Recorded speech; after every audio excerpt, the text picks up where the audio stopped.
The crystal city of harmonies and sparkled like a jewel against the purple sky of Kithara Prime.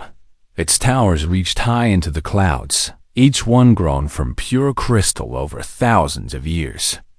The Kithara people moved through the streets like living gemstones, their bodies made of the same beautiful crystal as their homes. They had lived in peace for millions of years, creating art and music that could make other beings weep with joy. But today, the city was dying. Residents of Hope stood at the highest window of the central spire, watching the horizon with growing fear. Dark shapes moved across the land like a disease, eating everything in their path. The Devourers had come to Kithara Prime 3 days ago, and already half the planet was gone. The Devourers looked like giant metal boxes with legs, each one the size of a building. They moved slowly but never stopped. When they touched something, it simply disappeared, consumed to make more of themselves. Trees, rocks, animals, even other Kithara. Everything became food for these terrible machines. How many cities have we lost? Asked Memory of Songs, her crystal body flickering with sadness. 17 major cities and 43 smaller settlements, Resonance of Hope replied. His voice carried the sound of breaking glass. At this rate, we have perhaps 3 days before they reach the last safe zones. The Kithara had tried everything. Their best scientists had built energy weapons, but the Devourers simply changed their metal skin to absorb the blasts. They had tried sending radio signals to confuse the machines, but the Devourers adapted to each new frequency. They had even tried reasoning with them, thinking perhaps these beings could be bargained with. But the Devourers never responded to anything except the urge to consume. What about the other worlds? Memory of Songs asked. Have any of them answered our calls for help? Resonance of Hope's light grew dimmer. The Altarian hegemony says they cannot risk their fleets. The Vegan Republic has offered to take refugees, but their ships cannot carry even 1% of our population. The Centauri Federation has already moved their border stations further away from us. The truth was painful but simple. The galaxy was full of advanced civilizations, but none of them wanted to fight the Devourers. These machines had already destroyed 17 different worlds, and no one had found a way to stop them.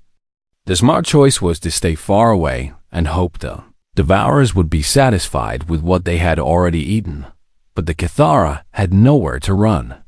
This was their only world, their only home. 7 billion crystal beings lived here, each one unique and irreplaceable. Their children, barely formed and still learning to sing their first songs. Their elders, who held the memories of 1,000,000 years of peace. Their artists, their teachers, their dreamers, all of them would be consumed within days. There must be something we haven't tried, Memory of Song said. But her voice held no hope. Resonance - Hope looked at the equipment around him. The central spire contained the most powerful communication array on the planet, designed to speak with civilizations across the galaxy. They had already sent messages to every major power, every military force, every trading federation they could reach. The answers were always the same. We are sorry for your loss. There is nothing we can do. But perhaps they had not asked everyone. Memory of Songs, he said slowly. What do we know about the Outer Rim territories? The worlds that are not part of the major federations? Very little, she replied. Most of them are considered primitive or dangerous. The civilized worlds avoid them. Dangerous how? Some have violent weather. Others have poisonous air. There are worlds with crushing gravity, intense radiation, or creatures that kill without reason. The galactic databases marked them as unsuitable for civilized life. Resonance of Hope felt something stir in his crystal heart. Perhaps civilized beings could not help them. But what about uncivilized ones? What about beings who lived with danger every day? He began working at the communication array, adjusting the frequencies to reach further out into space. Instead of sending targeted messages to known civilizations, he would broadcast widely, hoping someone, anyone, might hear them and respond. "What are you doing?" Memory of Songs asked. "I am sending our plea to the stars themselves," he replied. "To anyone who might listen, civilized or not." The message he crafted was simple but complete. He explained who the Kithara were, where they lived, and what threatened them. He included their coordinates and detailed information about the Devourers. He added mathematical proofs and scientific data that any advanced species could understand. Most importantly, he made it clear that they were facing complete extinction. The message went out in all directions, carried by quantum waves that could travel faster than light. It would reach dozens of worlds, hundreds of listening posts, thousands of ships traveling between the stars. Most would ignore it. Many would not even understand it. But perhaps someone, somewhere, would care enough to help. Hours passed. The Devourers continued their advance, now visible from the central spire as a dark line moving slowly but steadily toward the last crystal cities. Reports came in from the outer settlements, each one ending in static as the communication centers were consumed. Then, just as Resonance of Hope was beginning to lose hope, a response came through the array. The message was short and used simple language, but it came from a world listed in their databases as Class 12, Death World. Extreme caution advised. The message said, "We heard you. Help is coming. Don't give up." Memory of Songs looked at the data. This transmission came from a system called Sol, the third planet from their star.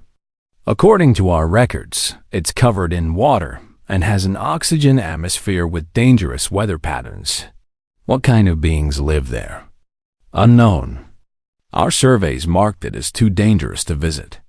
Resonance of Hope stared at the message. Someone from a world so dangerous that the galactic community avoided it had just promised to help them. It seemed impossible. How could beings from such a place even survive, let alone travel between stars? But as another crystal city went dark on their sensors, consumed by the advancing Devourers, he realized that impossible help was better than no help at all. "Send a reply," he told Memory of Songs. "Tell them our exact location and how much time we have left." Outside the window, the purple sky was growing darker as smoke rose from the dying cities. But for the first time in days, Resonance of Hope allowed himself a small flicker of light. The debris field where Princess Kithara had vanished stretched across thousands of miles of space. Broken pieces of Zelthani crystal ships floated like frozen tears, still glowing faintly with the last memories of their crews. The Curiosity moved slowly through the wreckage, its sensors working hard to find whatever Dr. Kim had detected. Marcus Chun stood on the bridge, watching the screens show twisted metal and shattered crystal. His crew worked quietly around him, running scans and taking samples. Unlike most species, humans did not feel uncomfortable in places where battles had been fought. They had learned long ago that death was part of life, and that the living had a duty to learn from the dead. "The signature is getting stronger," Dr. Kim reported. "It's definitely organic, and it's definitely alive. But there's something else, Captain. It's not just moving randomly. The pattern suggests it's being held somewhere against its will." Marcus frowned. "Held by what?" "The Devourers don't take prisoners. They consume everything they touch. That's what makes this so strange," Dr. Kim said. "According to our data, the Devourers have never shown interest in keeping anything alive. But this signature is definitely being contained somehow." Lieutenant Torres, the ship's communications officer, looked up from his station. "Captain, I'm getting reports from the Galactic Council. They're ordering all ships to stay away from this sector. They say it's too dangerous for any rescue operations." Marcus was not surprised. The Galactic Council was made up of the oldest and most advanced species in the galaxy. They were very smart and very careful, which meant they were also very slow to take risks. They had probably spent weeks discussing what to do about the Devourer advance.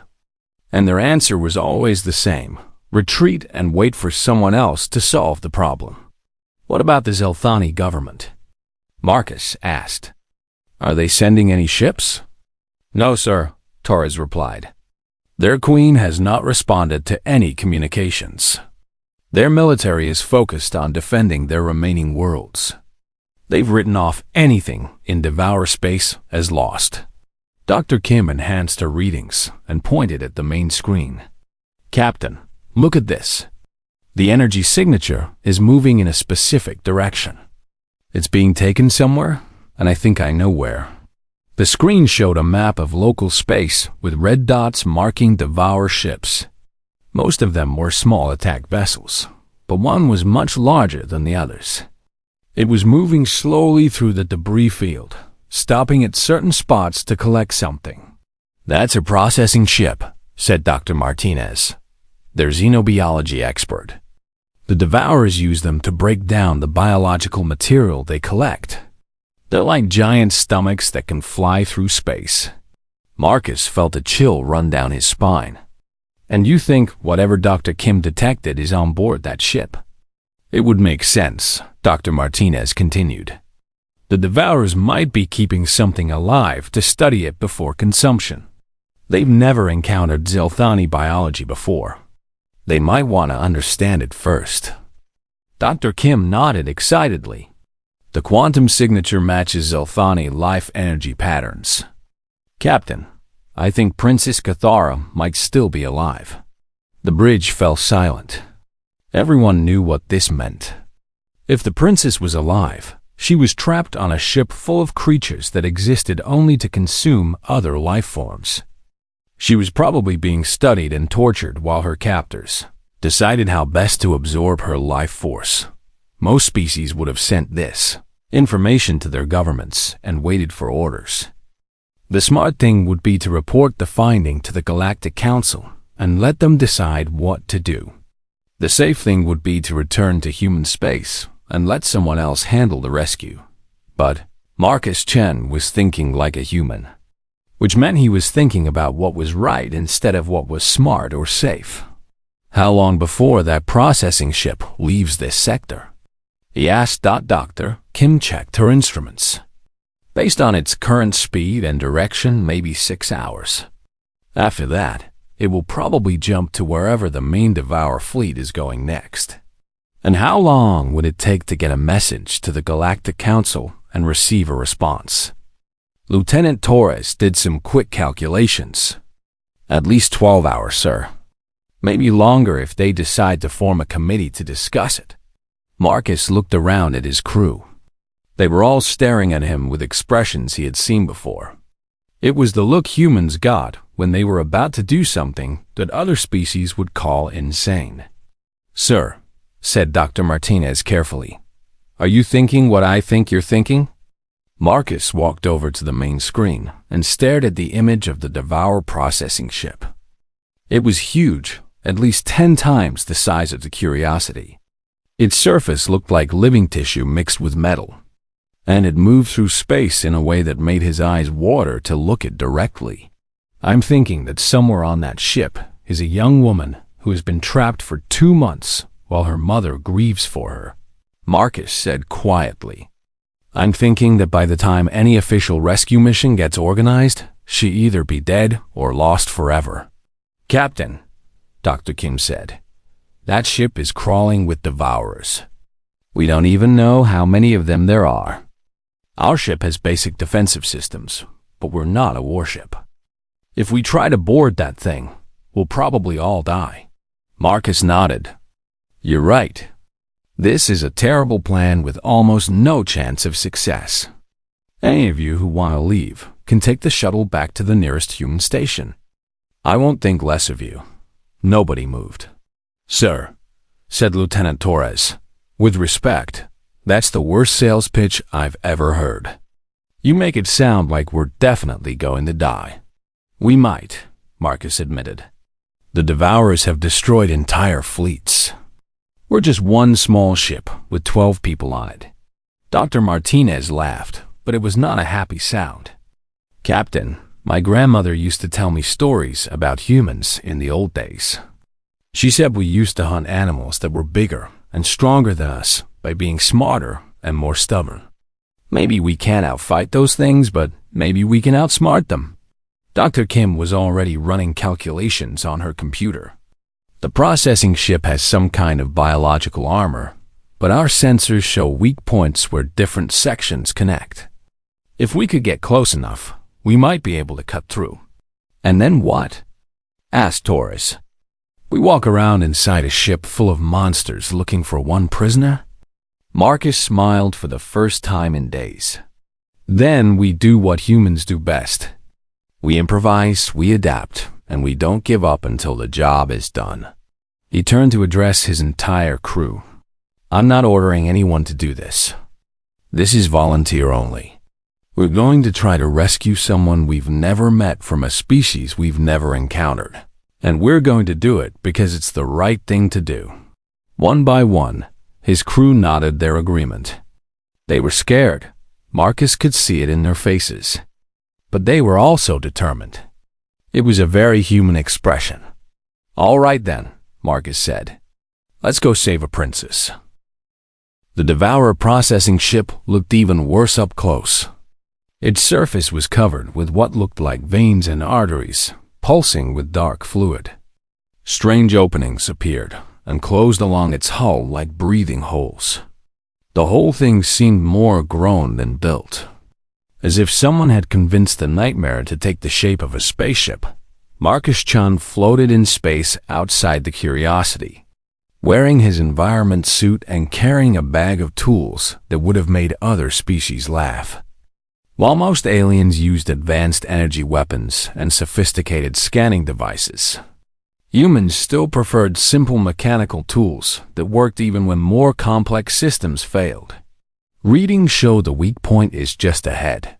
Dr. Kim's voice crackled through his helmet radio.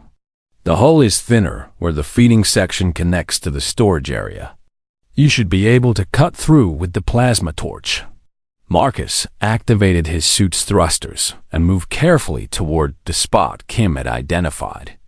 Behind him, Dr. Martinez and Lieutenant Torres followed, carrying their own bags of equipment. The rest of the crew stayed on the Curiosity, ready to provide support or escape if things went wrong.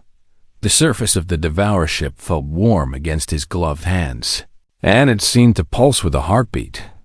Marcus tried not to think about what that meant and focused on setting up his cutting tool. The plasma torch was old human technology, crude but reliable.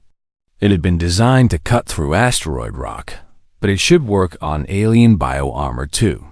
Beginning cut now, Marcus whispered into his radio. The torch lit up with blue fire and began to slice through the ship's hull. The material resisted at first, then suddenly gave way like cutting through thick skin. A foul-smelling gas escaped from the opening, and Marcus was grateful for his suit's air recycling system. Hole is big enough, he reported. We're going in.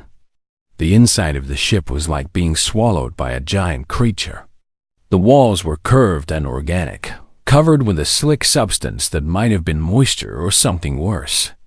Strange lights pulsed along what looked like nerve pathways, providing just enough illumination to see by. Marcus pulled out a simple compass and checked his direction. Unlike more advanced species, humans still use magnetic navigation as a backup to their electronic systems. It was a good thing, because the inside of the ship was interfering with their high-tech equipment. This way, he whispered, pointing down a corridor that curved away into darkness. Dr. Kim, are you still getting the life sign reading? Barely, Kim's voice replied through static. The signal is definitely coming from deeper inside the ship. But Marcus, I'm also detecting movement. Lots of movement. As if summoned by her words, a sound echoed through the corridors around them. It was like nothing Marcus had ever heard. Part insect clicking, part wet breathing, part electronic humming. Whatever made that sound was big, and it was getting closer. "Move!" Marcus hissed. And the three humans began jogging through the twisting passages. The inside of the ship was a maze of tunnels and chambers, all designed for creatures that did not think like humans. There were no straight lines, no right angles, no logic that Marcus could understand. It was like trying to navigate through someone else's digestive system. They passed chambers filled with floating pods that contained dark shapes. Marcus tried not to look too closely at what was inside them. They passed rooms where the walls themselves seemed to be digesting something. They passed areas where the floor was soft and spongy, like walking on living tissue. "Captain," Dr. Martinez whispered, "I don't think this ship was built. I think it was grown. The whole thing is one giant organism." "That explains why our sensors are having trouble," Torres added. "We're not just inside a ship. We're inside a living creature." Marcus nodded but did not slow down. Humans had dealt with dangerous animals before. The key was to remember that every living thing had weaknesses. Even if those weaknesses were not obvious at first thought, they followed Dr. Kim's directions deeper into the ship, always staying away from the sounds of movement in other corridors. Several times they had to hide in side chambers while things passed by, things that clicked and hummed and made wet sliding noises. Marcus caught glimpses of creatures that looked like giant insects made of metal and flesh. But he was careful not to let them see him, after what felt like hours but was probably only 30 minutes. They reached a large chamber near the center of the ship. The room was filled with tall, transparent tubes, each one containing a different creature suspended in green fluid. Marcus recognized some of the species. There was a corvin with its blue fur and 4 arms, a thelian with its bird-like features, and several others he could not identify. But in the center of the room, in the largest tube, floated Princess Kithara. She was unconscious but clearly alive. Her silver skin had turned pale, and the lights that normally danced across her body were dim and flickering.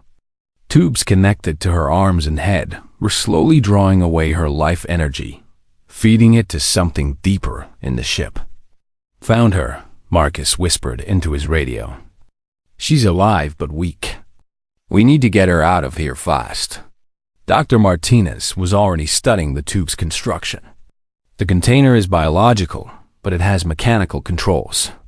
If I can figure out how to open it without triggering an alarm." That was when the clicking sound returned, much closer this time.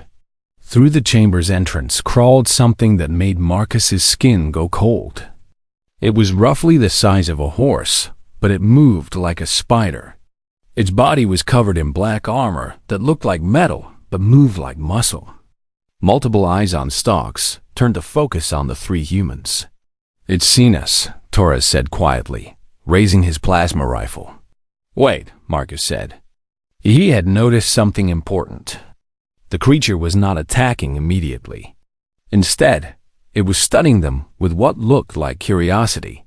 Its head tilted to one side, and it made a different sound, not clicking, but almost like a question.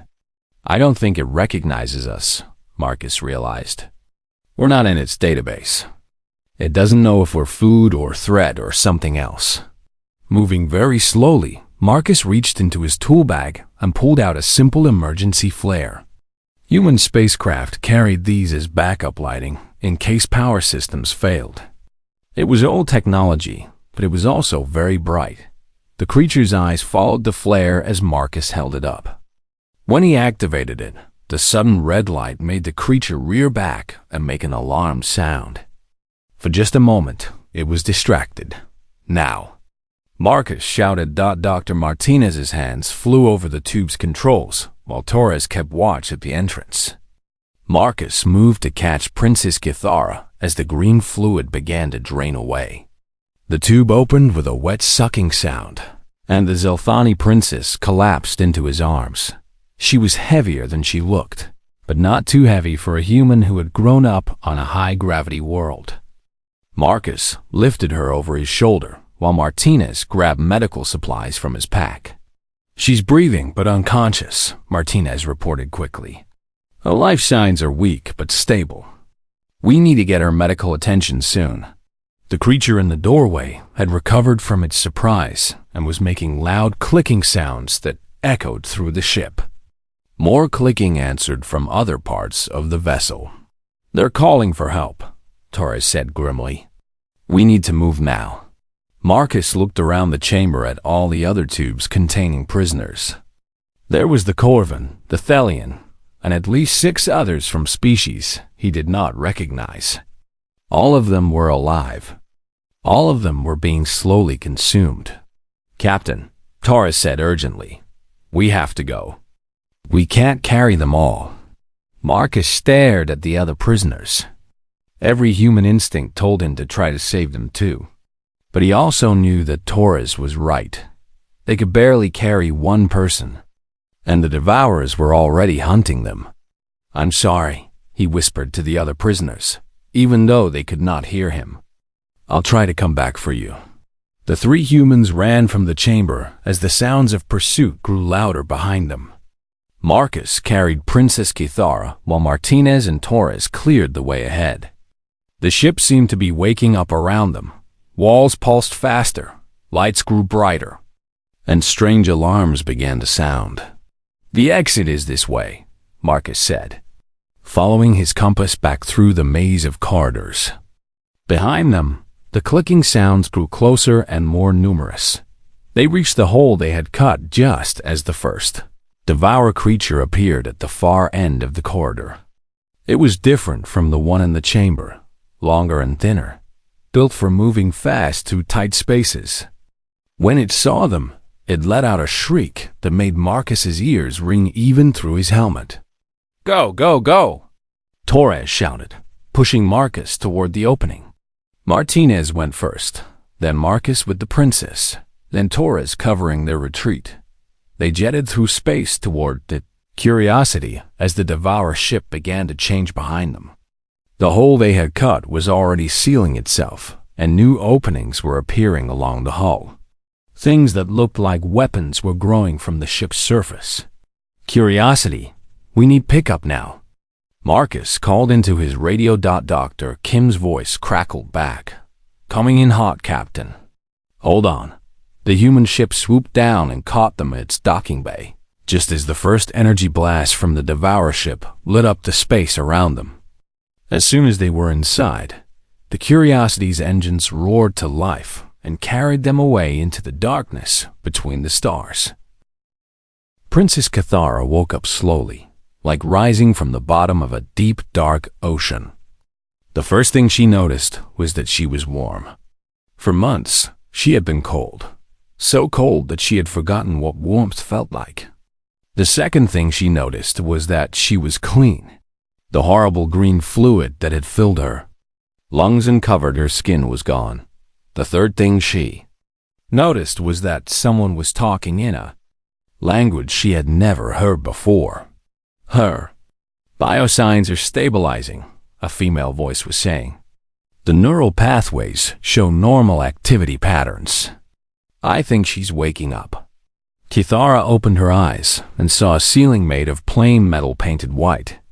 It was not crystal like Zelthani architecture, not organic like Devourer bioships, but something in between. Simple and clean, and somehow reassuring. A face appeared above her, a human face, though she did not yet know what humans were called. The creature had dark skin, brown eyes, and short black hair. It was smaller than a Zelthani and had only 2 arms, but its expression was gentle and concerned. Hello, the creature said, and somehow Kithara understood the words even though they were in an alien language. My name is Dr. Martinez. You're safe now. Can you tell me your name? Kithara tried to speak, but her voice came out as a whisper. I was Princess Kithara of the Zelthani Empire. But that was... how long ago? About 2 months, Dr. Martinez said kindly. We pulled you out of a Devourer processing ship. Do you remember what happened? The memories came flooding back. The battle, the impossible defeat. waking up in that terrible tube while creatures drained her life away drop by drop. Kithara's skin flashed red with remembered fear and anger. "How did you find me?" she asked. "Who are you? What species are you that you would enter a devourer ship?" "We're humans," said another voice. Kithara turned her head to see a male approaching her bed. He was older than the first one, with gray in his black hair and tired eyes behind simple glasses. "I'm Captain Marcus Chun. We picked up your life signature in the debris field and came to investigate." Kithara stared at him in confusion. "Humans? I have never heard of your species. Are you part of the Galactic Council?" "We're new to the galaxy," Marcus said with a small smile. "We only discovered faster than light travel 50 years ago. Most other species think we're primitive. Then why did you come for me? What did my mother promise you? What do you want in payment for this rescue?" Marcus and Dr. Martinez looked at each other in a way that Kithara could not interpret. Then Marcus sat down in a chair next to her bed. "Princess, your mother doesn't know we exist. She didn't send us. We came because we detected that you were alive and in trouble, and we thought we could help." This made no sense to Kithara at all. In Zelfani culture, as in most galactic civilizations, rescue operations were matters of politics and economics. You saved someone because they were valuable to you, or because their family could pay you, or because you owed them a debt. You did not risk your life for strangers. "I don't understand," Kithara said. "If my mother did not send you, and you expect no payment, why did you risk your lives? Your ship could have been destroyed. You could have all died." "Because it was the right thing to do," Marcus said simply. Kithara's skin flashed through several colors as she tried to process this. In her language, there were words for profitable actions, for obligated actions, for strategic actions. But there was no direct translation for doing something just because it was right. Before she could ask more questions, alarms began sounding throughout the ship. Dr. Martinez rushed to a wall console while Marcus spoke into a communication device. "Report," Marcus said. "Captain, we've got Devourer pursuit ships on our tail," came the reply from the bridge. 3 fast attack vessels gaining on us. They must have followed our engine trail. Marcus stood up quickly. "How long until we reach the hyperspace jump point?" 45 minutes at current speed." "But sir, the attack ships will catch us in 30. Kithara tried to sit up, though her body was still weak. "Captain, you must leave me behind. Jettison me in an escape pod. The Devourers want me, not you. If you give me to them, they might let your ship go." Marcus turned to look at her with an expression of shock. "Princess, we're not leaving you behind." "But it's the logical choice," Kithara protested. "I am one person. Your ship has 12 crew members. The mathematics are simple." "The mathematics might be simple," Marcus said. "But humans don't make decisions based only on mathematics." The ship shuddered as something hit it from behind. Dr. Martinez called out from her console, "Energy weapons fire." "Our shields are holding, but they won't last long against 3 ships." Marcus spoke into his communicator again. "All hands, prepare for evasive maneuvers. And get me a damage report on the engines." Kithara watched in amazement as the human crew worked to save their ship. They moved with efficiency and purpose, but also with something else. They seemed to genuinely care about each other. When one crew member reported that he was injured, another immediately went to help him, even though it meant leaving his own station unguarded. "Captain," came a voice over the comm.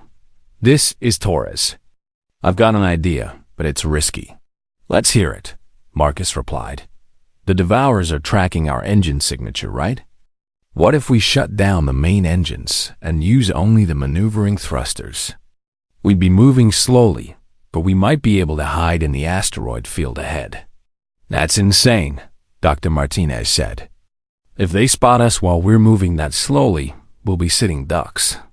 It's better than trying to outrun them, Torres argued. Our engines are already damaged. We're not going to make it to the jump point. Marcus was quiet for a moment, thinking. Finally, he said, "Do it. Shut down the main engines and take us into the asteroid field. Everyone else, prepare for silent running." The ship went dark and quiet around them. Kithara could feel them moving more slowly, drifting between huge rocks in space. Through a small window, she could see the Devourer ship searching for them, their organic hulls pulsing with predatory hunger. "Why are you doing this?" Kithara whispered to Marcus. "You could still surrender me to them. You could save your crew." Marcus looked at her seriously. "Princess, there's something you need to understand about humans. We have a saying, no one gets left behind. It means that once you're part of our group, we don't abandon you. Ever. Even when keeping me puts everyone else in danger. Especially then." Kithara's skin shifted through colors that had no names in any language, emotions too complex for simple words. These humans were risking everything for someone they had just met, someone from a species they barely knew, someone who could give them nothing in return. It was either the most noble thing she had ever seen, or the most foolish. The Devourer ships passed close by their hiding place, but the asteroids blocked their sensors. After what felt like hours, but was probably only minutes, the enemy vessels moved on, searching other parts of the system. "They're gone," Dr. Martinez reported quietly. "We can restart the engines." As the Curiosity emerged from the asteroid field and jumped to hyperspace, Kithara thought about what she had witnessed. The humans had saved her not because they had to, not because they were paid to, but because they believed it was right. They had risked their lives for a stranger. And when that risk threatened their entire crew, they had taken an even bigger risk rather than abandon her. "Captain Marcus," she said, as the ship settled into its hyperspace course, "what you did today, this is normal for your species?" Marcus smiled tiredly. "It's what we try to do. We don't always succeed, but we try. And you expect nothing in return from me or my people." "We expect you to go home to your mother," Marcus said. "That's enough." Kithara was quiet for a long time, watching the star streak pass through the window. When she finally spoke, her voice was soft with wonder. "I think," she said, "that the galaxy is about to discover something very interesting about humans." Marcus did not ask what she meant. He was too tired, and there was still a long journey ahead to get her home safely. But Princess Kithara spent the rest of the trip thinking about a species that would risk everything for strangers, and what that might mean for a galaxy that had forgotten how to hope. Queen Lysara stood on her crystal balcony as she had every day for 2 months, staring at the stars and waiting for death to come. The city below her had grown dimmer each day as her people lost hope. The approaching Devourer fleet was only hours away from the outer defenses of the Zelthani homeworld.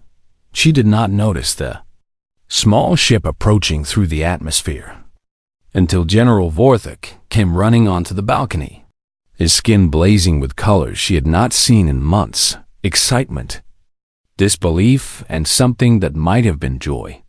"My queen," he gasped, unable to control his flashing lights. "My queen, you must come to the landing platform immediately." "Leave me be," Lysara said without turning around.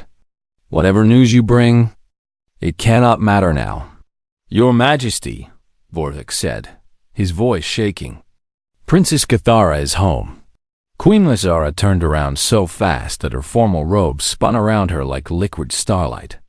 "What did you say?" "The princess, my queen. She's alive. She's here." A ship just landed carrying her. For a moment, Lysara could not move or speak. Then her skin erupted in brilliant white light, the color of pure, overwhelming joy, and she ran from the balcony, faster than she had moved in years. The landing platform was already crowded with Zelthani nobles and officials, all of them flashing with excitement and confusion. In the center of the group stood a small, plain ship that looked like nothing in the Zelthani fleet. It was made of simple metal and powered by basic technology that seemed primitive compared to their crystal vessels. The ship's door opened, and Princess Kithara stepped out. She looked older than when she had left, and her silver skin was paler than before. But she was alive, and the light patterns dancing across her body showed strength and determination.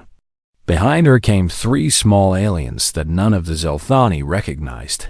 Queen Lysara forgot all royal protocol and ran to her daughter, wrapping her in an embrace that made both of them glow like small suns.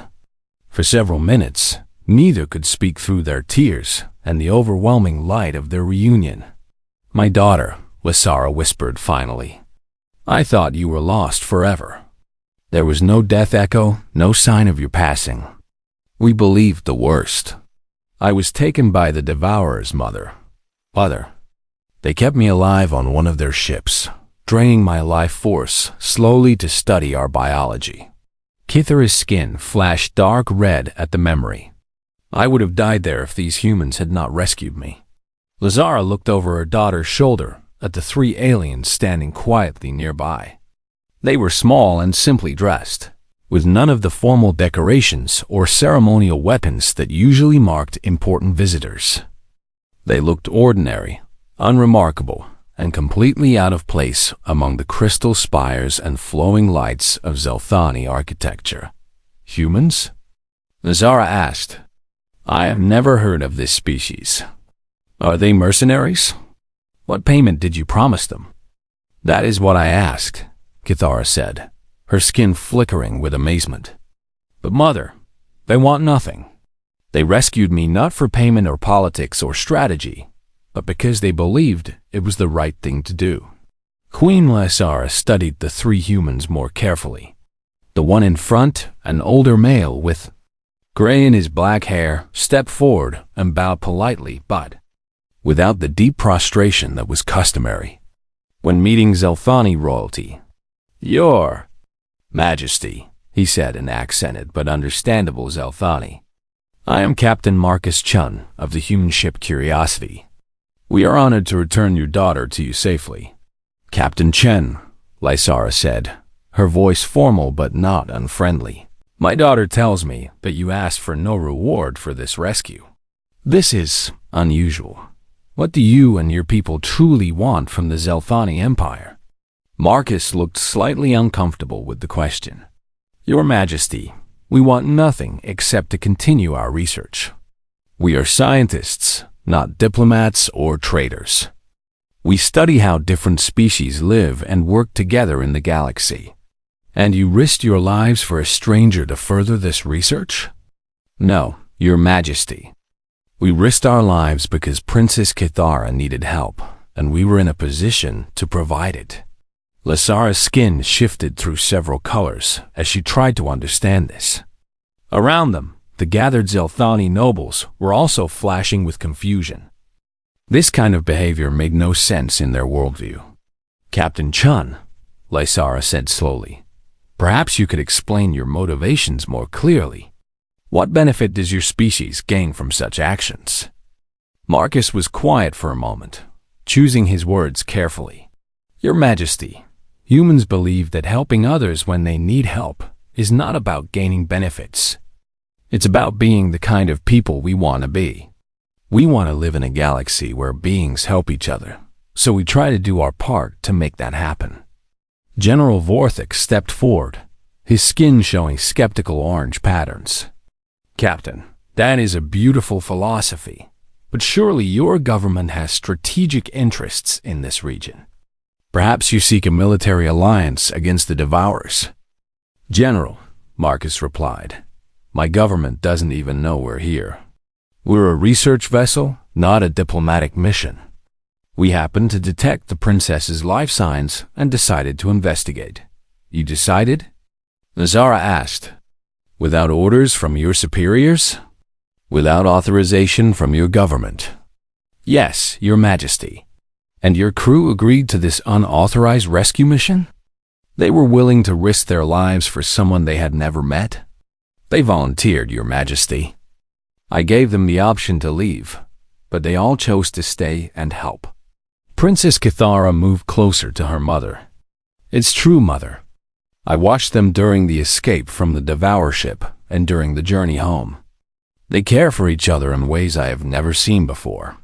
When one was hurt, others immediately helped, even if it put them in danger. When they were being pursued, they refused to abandon me, even though keeping me made escape much harder. Queen Lysara looked back at Captain Marcus with new interest. Show me your hands, Captain. Marcus looked confused but extended his hands. Lysara examined them carefully, noting the calluses and small scars that came from working with tools and machinery. These are the hands of someone who does his own work, she observed. You are not nobility, are you, Captain Chun? No, Your Majesty. I'm a scientist and engineer. Most of my crew comes from similar backgrounds. Yet you command a starship and lead exploration missions. In Zelthani society, such positions would be reserved for the highest nobility. Humans do things differently, Marcus said with a small smile. We tend to promote people based on their abilities and achievements rather than their birth. Lysara's skin began to show a pale blue color, the shade of deep thinking. Captain, you and your people have given me much to consider. You have returned my daughter to me when I believed she was lost forever. You did this not for reward or alliance or political advantage, but simply because you thought it was right. Yes, Your Majesty. And you continue to ask for nothing in return? Nothing except permission to continue our research, and perhaps to learn more about your people and your culture. Queen Lysara walked to the edge of the landing platform and looked out over her city. For the first time in months, the crystal buildings were beginning to glow brighter as news of the princess's return spread among the population. Hope was returning to her people. Captain Chun, she said without turning around. In our long history, the Zelthani have formed alliances based on mutual benefit, trade agreements based on resource exchange, and treaties based on strategic advantage. We have never formed a relationship based simply on respect and friendship. She turned back to face him, and her skin was now glowing with the warm gold color of sincerity. I would like to try something new. I offer you and your people not a trade agreement or military alliance, but something rarer, the friendship of the Zelthani Empire. Marcus looked surprised. Your Majesty, I'm honored, but I'm not authorized to negotiate on behalf of my government. I am not asking you to negotiate, Captain. I am simply stating that you and any humans who come after you will be welcome in Zelthani space as friends. We will share our knowledge and resources freely, not because we expect something in return, but because that is how friends should treat each other. She paused and looked directly into his eyes. You have taught my daughter and my people something valuable today, Captain. You have shown us that there are beings in this galaxy who act out of compassion rather than calculation. In a time when creatures like the Devourers threaten all life, perhaps what we need most are allies who care more about doing right than doing well. Princess Kithara stepped forward, her skin bright with silver light. Captain Marcus, will you stay for a few days? I would like to learn more about humans and your way of thinking, and I believe my people would benefit from that knowledge as well. Marcus looked at his crew members, who nodded their agreement. We would be honored, Your Highness. As the Zelthani nobles dispersed to spread the news of the princess's return, Queen Lysara remained on the platform with the humans. The approaching Devourer fleet was still hours away, but for the first time in months, she felt hope instead of despair. Captain, she said quietly, my daughter's rescue will not save us from the Devourers. We are still vastly outnumbered, and our defenses are weak. Perhaps, Marcus replied, but now you're not facing them alone. And sometimes, Your Majesty, having friends who refuse to give up is more valuable than having weapons that always work.